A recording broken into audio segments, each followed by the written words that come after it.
The senator from Utah. I ask unanimous consent that I be permitted to give the speech in full. Without objection.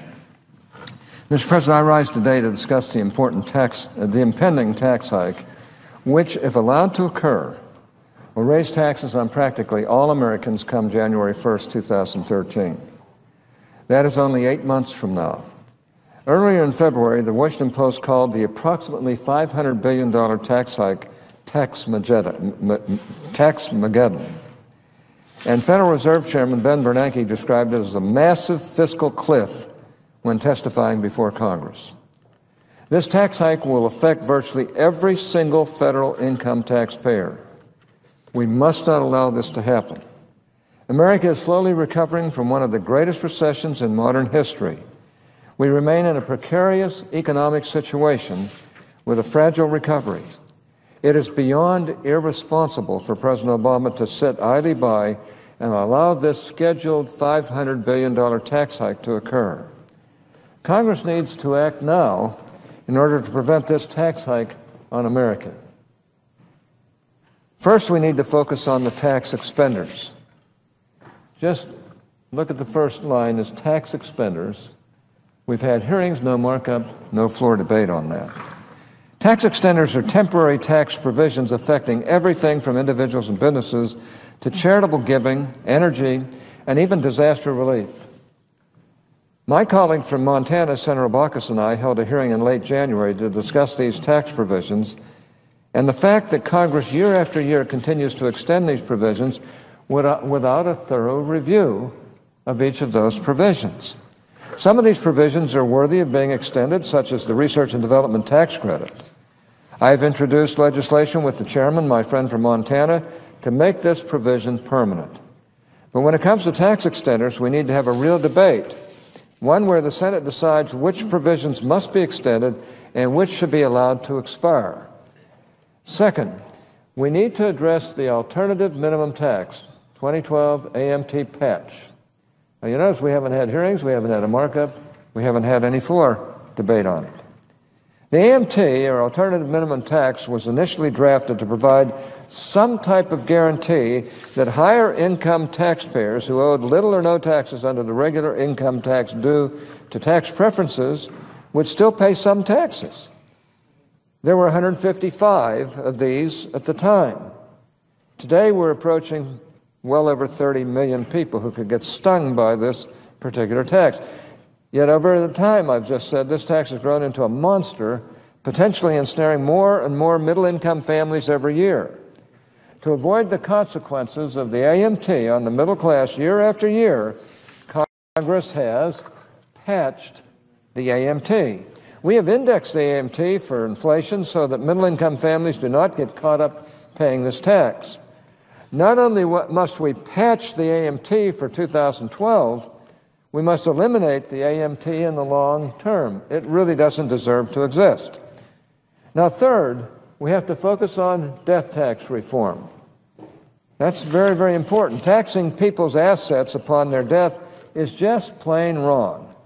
The death tax affects thousands of small business owners every year.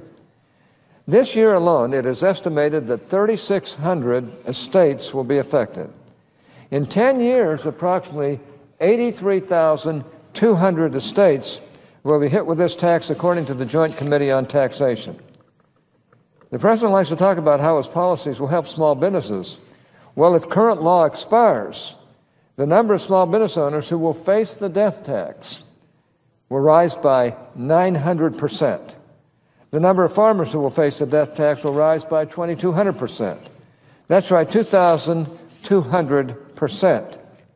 Many individuals work their entire lives to build a business, and they reasonably want to pass that business along to their families. Instead of being rewarded for their work and the work of their families, this is what they face come January 1st, 2013, as you can see. Uncle Sam will take over 50% of their assets, 55% to be exact. The survivors of the deceased will be forced to sell land or assets of the business to meet this liability. Let me be clear.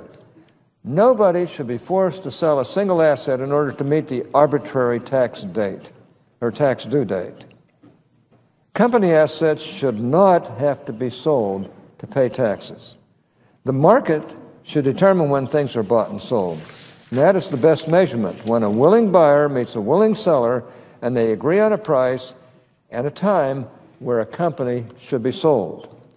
Currently, the law states that there is an exemption equivalent of $5 million and a tax rate of 35% on the remaining estate. In 2013, the exemption equivalent will drop to $1 million, and the top tax rate will be a full 55%. That's a 57% increase in taxes. The truth is that we ought to repeal the death tax in its entirety. The whole thing must go. And I'm working hard to make that a reality. Unfortunately, with the current composition of the Senate, that is going to be an uphill climb. Yet at a minimum, we must extend the current provisions to keep a tax hike from occurring on these job creators. Now, I have to say, it's a pity that farmers and small business people their survivors have to sell the farm or the small business in order to pay the death taxes. It's pitiful that we allow that, and we don't get that much revenue from death taxes. Fourth, and most important, we've got to prevent the 2013 tax hikes. Now, we have to extend the tax relief signed into law by President Bush and extended by President Obama. This may be the most crucial piece of legislation Congress passes this year, if not during the entire 112th Congress. If we allow these cuts to expire, as scheduled at the end of the year, almost every federal income tax payer in America will see an increase in their rates. Some will see a rate increase of 9%, while others will see a rate increase of 87%. Let's take the average American family of four earning $50,000. This family will owe an additional tax of $2,183. Democrats insist that that is fair. That is just more people paying more of their fair share. But to whom? And for what? What this means in reality is that instead of taxpayers using their $2,183 to pay for their children's education, save for retirement, buy a new home, or invest in a new business, they will be forking that $2,183 over to the federal government. And after winding its way through the federal bureaucracy, some pittance of that $2,183 will be spent on a federal program that too often has a zero demonstrated success. Let's not sugarcoat this. In the supposed interest of fairness, families will have an additional $2,183 taken from their wallets in order to serve bigger government. Now, that's people earning $50,000 a year. That is the impact on families and businesses of President Obama's redistributionist agenda. Looking at this problem more broadly, economists estimate that if these current policies are allowed to expire, the economy could contract by approximately 3 percentage points. That would be a large hit to an economy that is still weak and recovering from the fiscal crisis of 2008. Adding another fiscal crisis by not extending these tax policies definitely won't help and will likely do further damage. So, Mr. President, preventing this tax hike is what we must focus on. Congress should have a laser focus on preventing this looming disaster.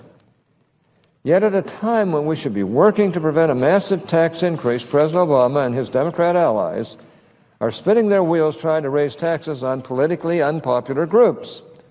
These tax hikes are already scheduled to go into effect. Congress doesn't have to do anything, and everyone will pay more taxes come 2013. Now, that's not a good sign, given that some people have called this a do-nothing Senate. Now, let's just go to the Senate Democratic leadership tax legislation to-do list.